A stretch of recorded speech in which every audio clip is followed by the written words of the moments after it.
Hello friend, welcome to the channel solution.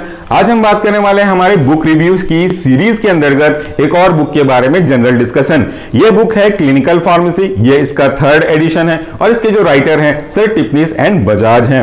ये book आपको diploma में भी काम आएगा, डिग्री में भी काम आएगा, मास्टर इन फार्मेसी खास करके फार्माकोलॉजी में भी काम आएगा और अगर आप फार्मडी के स्टूडेंट हैं तो भी आपको वहां पे ये काम आएगा। ये काफी अधिक सेल की जाने वाली बुक है इस क्लिनिकल फार्मेसी के सेगमेंट में। कुछ कंडीशंस इसके अप्लाई जरूर हैं क्योंकि इसकी लैंग्वेज बहुत इजी है, लोगों तक, बच्चों तक काफी अच्छे तरीके से अपनी बातों को कम्युनिकेट करता है। अगर आप जीपैट जैसे किसी कॉम्पिटिटिव एग्जाम की तैयारी कर रहे हैं, खास करके हॉस्पिटल फार्मेसिस्ट की अगर मैं बात करूं या रेलवे फार्मेसिस्ट की बात करूं, इन शॉर्ट फार्मेसिस्ट एग्जाम के बारे में बात करूं, तो आपको ये काफी काम आएगा। लेकिन फिर भी हॉस्पिटल के रेस्पेक्ट में इसकी वैल्यू थोड़ी ज्यादा बढ़ जाती है क्योंकि टॉपिक ही है आपका क्लिनिकल फार्मेसी, यानी कि एक ऐसा फार्मेसी का नॉलेज जो कि क्लिनिकल फील्ड में ज्यादा अप्लाई किया जाता है। तो ये आपको जानकारी के पर्पज से भी यूजफुल होगा, सिलेबस के पर्पज से भी यूज होगा, ऐसे कॉम्पिटिटिव एग्जाम के इंटरव्यू के लिए भी, एग्जाम की प्रिपरेशन के लिए भी काफी यूजफुल होगा। इस बुक की काफी सारी हाइलाइट्स में से कुछ पॉइंट्स को मैं आपको यहां पे डिस्कस करूंगा। बाकी जो आपके इंडेक्स और रोड मैप हैं उनको वीडियो के बीच में कहीं भी ऐड कर दूंगा बिना किसी ऑडियो कमेंट्री के, ताकि आप देख सकते हैं कि इस बुक में आपको क्या क्या टॉपिक्स मिलने वाली हैं। यहां पे मैं सबसे पहले तो दिखा दूं इसके सेगमेंट्स। पहला जो सेगमेंट है वो है रोड मैप। रोड मैप कहने का मतलब यह है कि डिफरेंट सिलेबस के accordingly B pharmacy, diploma in pharmacy में पीसीआई के सिलेबस के अकॉर्डिंगली और आपके मास्टर इन फार्मेसी में सिलेबस जो आपका फॉलो कर रहा है यूनिवर्सिटी, उसके अकॉर्डिंगली कौन कौन से टॉपिक, कौन कौन से चैप्टर आपको मिलेंगे। ना केवल बी, डी और एम फार्मा बल्कि आपको फॉर्म डी के भी टॉपिक यहां पे कवर होंगे। जस्ट फॉर एग्जांपल अगर आप यहां पे देखते हैं बी फार्मेसी के 8th सेमेस्टर में एज पर पीसीआई सिलेबस आपको कौन से टॉपिक कवर हो जाएंगे, तो यहां पे लिखा हुआ है adverse drug reaction, therapeutic drug monitoring, TDM, this is very important. इसके बाद information service, counselling, function and responsibilities of clinical pharmacologist या क्लिनिकल फार्मासिस्ट, दोनों आप बोल सकते हो, उसके क्या रिस्पांसिबिलिटी, फार्मास्यूटिकल केयर कैसे कर सकते हो आप, dosing pattern, rational use of medicine, interpretation of clinical laboratory data और टेस्ट, ये सब चीजें आपको मिलेंगी।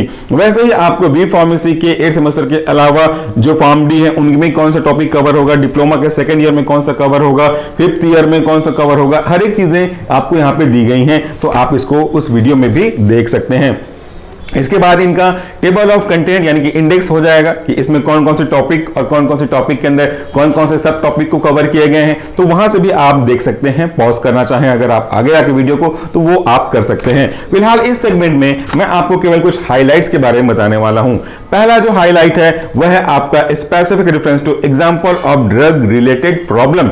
कौन कौन सी प्रॉब्लम जो ड्रग से रिलेटेड है या अगर कुछ ऐसा प्रॉब्लम निकलता है जिसका संबंध डायरेक्टली या इनडायरेक्टली आपके लिए गए ड्रग से है, तो वो कौन कौन से प्रॉब्लम है। देखिए इस बुक को मैं टेक्स्ट बुक तो पूरी तरह से नहीं कहूंगा क्योंकि आपके सिलेबस के अकॉर्डिंगली थोड़ा सा कम पड़ जाएगा कंटेंट, लेकिन अगर इसको आप साथ में मिला करके चलते हैं आपके टेक्स्ट बुक के साथ, तो ये आपकी काफी ज्यादा बूस्टिंग इफेक्ट काम करेगा। यानी कि ये कह लीजिए कि ये बुक आपके लिए सिनर्जिस्टिक इफेक्ट या एडिटिव इफेक्ट देकर के आएगा अगर आप इसे अच्छे बुक के साथ टैली करते हैं तो, क्योंकि इसमें टू दी पॉइंट काफी अच्छे तरीके से लिखा गया है, इंपॉर्टेंट पॉइंट को समराइज वे में दिया गया है, टेबल यूज किए गए हैं और उसको हाईलाइट किया गया है। जैसे पहला ही टेबल देखिए इसमें ये आपका ड्रग रिलेटेड प्रॉब्लम है और उसके बाद प्रॉब्लम का पोटेंशियल कॉज हो सकता है। जैसे too little of the right drug, अगर आपने सही ड्रग को बहुत कम मात्रा में दे दिया है, डोज के अप्रोप्रिएट नहीं दिया, तो उससे क्या प्रॉब्लम हो सकती है। वैसे ही बहुत ज्यादा अगर दे दिया तो उससे क्या क्या प्रॉब्लम हो सकती है, ये आपको उससे इस टेबल से मिल जाएगा।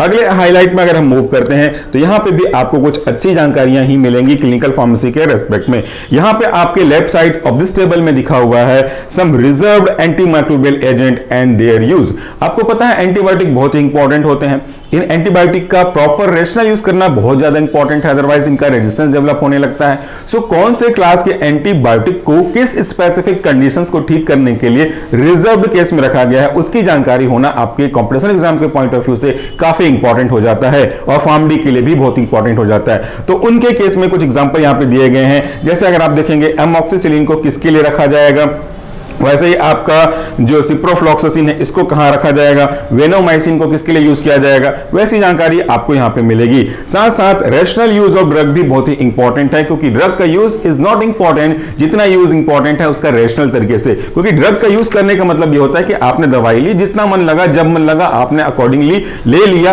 वो सही यूज नहीं कहलाता। So rational use is very important. यहां पे हम और देख सकते हैं कि misuse and irrational use of drug, दोनों का मतलब थोड़ा अलग है लेकिन सेंस एक ही बनता है।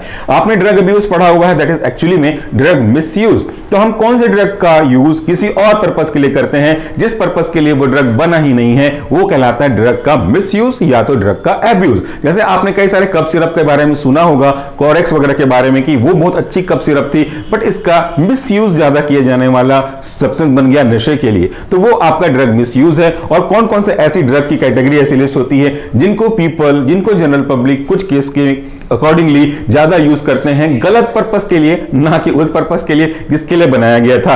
यह आपका मिसयूज या एब्यूज हो गया। जबकि इरेशनल का मतलब होता है हाँ वो चीजों को उसी के लिए यूज कर रहे हैं जिसके लिए वो बनाया गया, लेकिन उस तरीके से नहीं यूज कर रहे जिस तरीके से रिकमेंड किया गया था डॉक्टर के द्वारा, या वो सेल्फ मेडिकेशन को फॉलो कर लेते हैं। तो दिस इज कॉल्ड इरेशनल और मिसयूज ऑफ द ड्रग। आगे हाईलाइट की ओर बढ़ेंगे तो आपको काफी सारे हाईलाइट मिलने शुरू हो जाएंगे। मेन को मैं यहां पे डिस्कस कर देता हूं आपके लिए।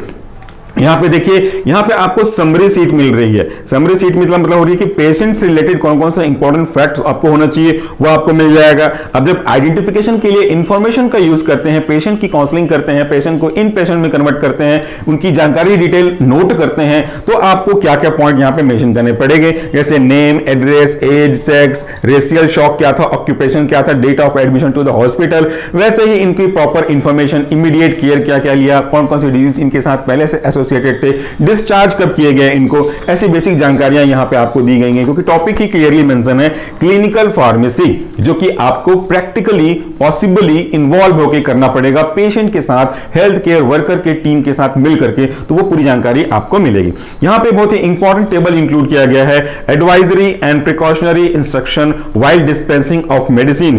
किस किस मेडिसिन को डिस्पेंस करते समय आपको क्या क्या सावधानी बरतनी चाहिए, ये बहुत ही इंपॉर्टेंट पॉइंट है। यहां पे ये दिखा गया, इंस्ट्रक्शन दिया गया है, एग्जांपल दिया गया है। दैट इज एग्जांपल के रूप में अगर बात करें, may cause drowsiness, avoid taking with other antidepressant drug और व्हाइल ड्राइविंग।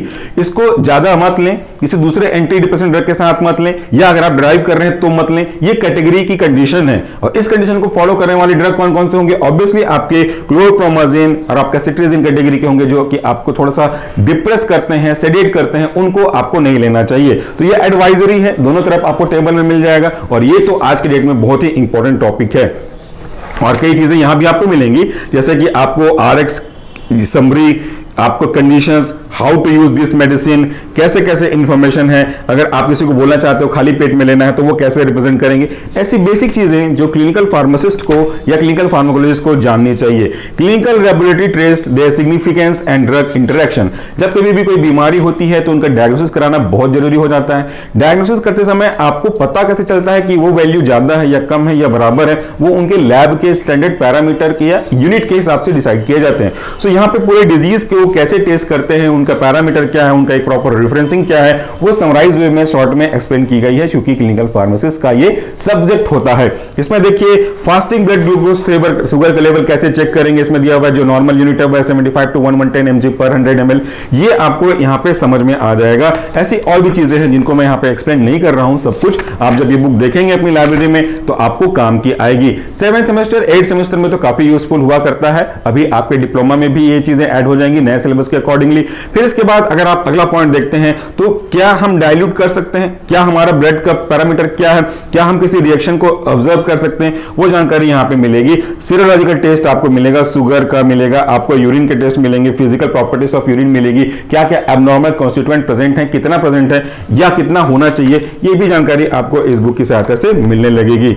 रोमेटिक अर्थराइटिस के बारे में कुछ इंपॉर्टेंट पॉइंट यहां पे ऐड किए गए हैं कि क्या अर्थराइटिस होता है, क्या कंडीशन होते हैं, क्या इसको आपको ध्यान में रखना है, ये भी चीजें ऐड करी गई हैं। आखिरी में मैं चलता हूं आपके नेक्स्ट हाइलाइटर की ओर, तो ये भी आपको कुछ इंपॉर्टेंट पॉइंट्स दिखा देगा जो कि आपके एम फार्मा के लेवल के लिए, फॉर्म डी लेवल के लिए काफी यूजफुल है। यह है आपका बायोस्टैटिक।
और जैसा मैंने स्टार्टिंग से कहा था, ये कोई पेड प्रमोशन तो है नहीं, इसलिए आपको हम केवल सजेस्ट कर रहे हैं कि ये बुक भी है, इसके अंदर ऐसे ऐसे कंटेंट है, बाकी चॉइस आपकी बनती है कि आपको ये बुक परचेस करनी है कि नहीं करनी है। इससे हमें कोई एडवांटेज नहीं मिलने वाला, सेटिस्फैक्शन जरूर मिलेगा कि हमारे पास जो परमिशन के साथ ऑथर की बुक है वो हम आपको शेयर कर रहे हैं। So friend, that's all for the day. Thank you so much for watching this video. नमस्कार, टेक केयर।